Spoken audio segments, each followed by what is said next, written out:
morning, good afternoon, good evening. I hope you're extremely well wherever you are, and I'm sending you lots of love and light and blessings. Today's message is one of personal experience that I just want to share with you. And it is about on the journey of life and the people that we encounter and all of our karmic lessons and then dharma as well. We're here to clear karma, to experience dharma, but I want to just talk about very briefly how we can unintentionally punish ourselves on this journey. And I've done that. And what happens is we can be really, really, really hard on ourselves. We can almost borderline like self-loathing and self-hatred, which is going to manifest negativity into your life, and it's going to manifest negatively in your life if you're not aware. So what I mean by that is we can unintentionally punish ourselves. So let's say we've gone through a really difficult situation in life, whether it's our childhood, because a lot of it does come from and stem from there. But let's say it's not just that. And it's a lesson that we need to overcome. So where people go wrong is that they think that every relationship is a relationship that's meant to last, when in fact for light workers, a lot of relationships are just lessons that are meant to be brought to our awareness, faced, healed, released, and closed permanently, right? So what we can do when we attract people into our life from our unhealed wounds, even though we have the most beautiful heart and beautiful intentions, is we can start going down a path of self-loathing and self-hatred, because we're like, well, if my heart is really pure and I have really good intentions, why did I attract that person who is, and let's not judge, but let's call it for what it is, like a fucking narcissist or a really malevolent individual, or just someone who's extremely cold and cruel and calculated and nasty and just things that's seemingly really unfair and all that sort of stuff. So what then happens is we start going on a downward spiral of self-loathing. And because that root issue hasn't been dug up and dug out, it's been shoved down and shoved down, we keep attracting people who show us that self-loathing, self-hatred part of us, because we weren't loved correctly as a child, or we went through something that was extremely unjust or whatever.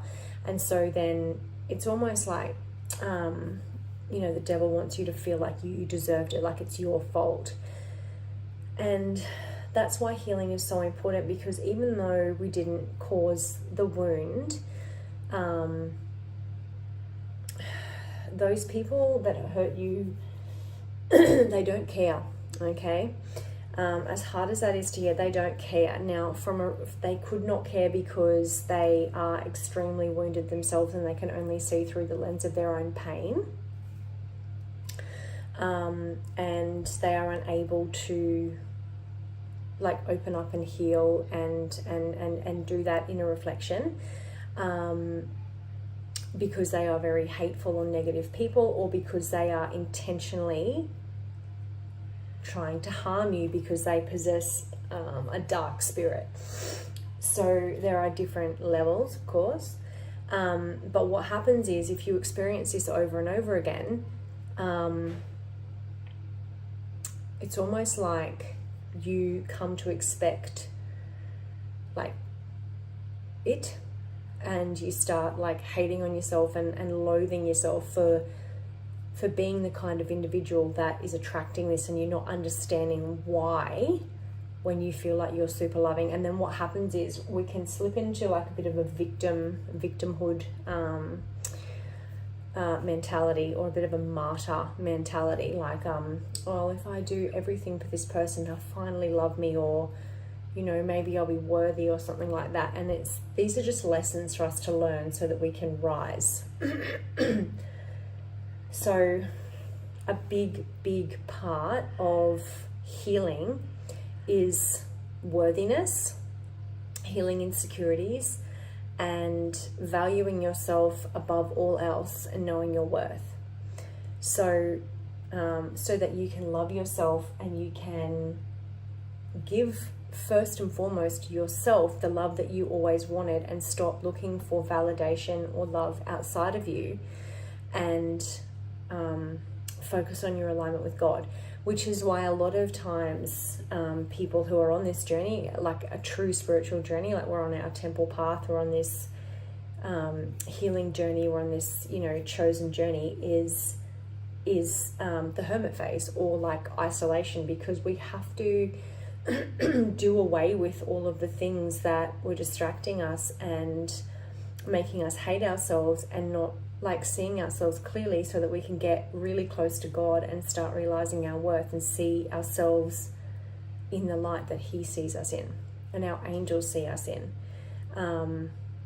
So yes, so that is, and if we're not aware of that, and it is part of the healing journey, like we all do go through it, but we can unintentionally punish ourselves, and then we can stay stuck in that rut and stuck in that cycle, and keep attracting those types of people, just purely out of that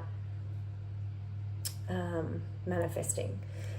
So please know how worthy you are, and how loved you are, and how God wants you to see yourself in the way that He sees you, or she sees, like whatever you resonate with. Because we're not actually meant to live in self-loathing and self-hatred and misery. That's the work of the devil. God doesn't confuse us or hate on us, okay? So, yeah, that's what I want to say. One from the top, please. Oh, yeah. If you're wondering why I'm kind of putting cards all over the place, it's because I'm holding my baby and she's asleep. Here we go. Yeah. I am an infinite soul tapped into the eternal source of good fortune. Absolutely. Oh, okay, it's saying 2, so take this one as well. I create daily habits that put my goals into action and my gifts into service. Yep. We're here to love ourselves and pour from that overflow, and love others and be in service to others. The right people. So the wrong people will teach us the lessons of like the self-loathing, the self-hatred, but the right people will teach us love and how to serve from the heart, our gifts from God. So I hope you have a wonderful day, sending you lots of love, and please take care, and peace.